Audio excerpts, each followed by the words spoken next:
নমস্কার বন্ধুরা, আপনারা কেমন আছেন? আশা করছি ভালো আছেন।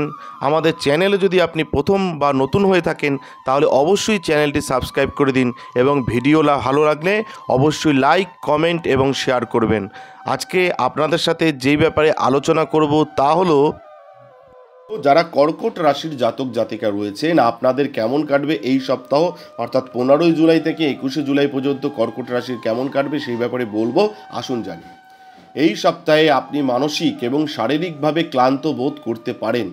এমন পরিস্থিতিতে কিছু বিশ্রাম এবং পুষ্টিকর খাবার গ্রহণ করে আপনার শক্তির মাত্রা বাড়ান এবং উন্নত করুন, কারণ এটি করা আপনার স্বাস্থ্যের জন্য বিশেষভাবে ভালো প্রমাণিত হতে চলেছে। এই সপ্তাহে বৃহস্পতি গ্রহ আপনার চন্দ্র রাশির একাদশ ঘরে অবস্থান করবে এবং এর ফলে আপনি আপনার আর্থিক জীবনে ভাগ্য পাবেন। তবে এই সময়ের মধ্যে আপনাকে যদি কোনো বিনিয়োগ করতে হয় তবে প্রথমে বাস্তবতা মূল্যায়ন করুন এবং তবে বিনিয়োগ, অন্যথায় আপনার টাকা আটকে যেতে পারে। অর্থাৎ বাস্তবতা মূল্যায়ন করে তবেই বিনিয়োগ করুন, নলে আপনার টাকা আটকে যেতে পারে। আপনার ব্যক্তিগত জীবনে নেওয়া কোনো বড় সিদ্ধান্তে আপনি আপনার পরিবারের সমর্থন পাবেন না, যার কারণে আপনি খুব একা বোধ করবেন এবং আপনি তাদের থেকে দূরে যাওয়ার কথাও ভাবতে পারেন। এই সপ্তাহে আপনাকে আপনার পরিকল্পনা এবং নীতিগুলি পুনর্বিবেচনা করতে হতে পারে।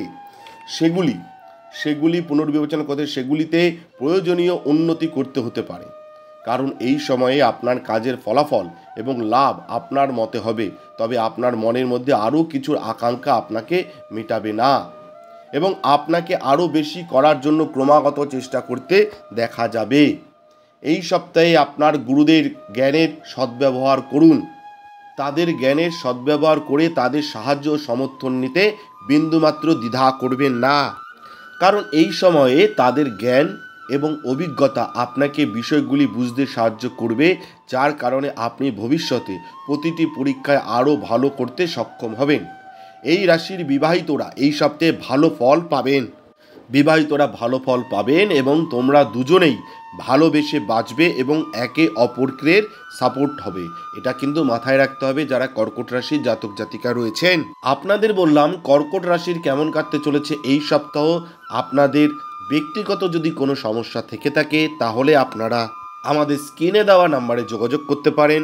আপনারা চেষ্টা করব আপনাদের সহযোগিতা করবার। ধন্যবাদ, ভালো থাকবেন। জয় শিব শম্ভু, হর হর মহাদেব, ওম নমঃ শিবায়, জয় হরগৌরীর জয়, জয় কৃপাময়ী দয়াময়ী তারার জয়। আমাদের ভিডিও আপনাদের কেমন লাগছে? আশা করছি ভালো লাগছে। তাহলে অবশ্যই লাইক করুন, কমেন্ট করুন এবং শেয়ার করুন এবং চ্যানেলটি অবশ্যই সাবস্ক্রাইব করে দিন। ভালো থাকবেন, সুস্থ থাকবেন, ধন্যবাদ।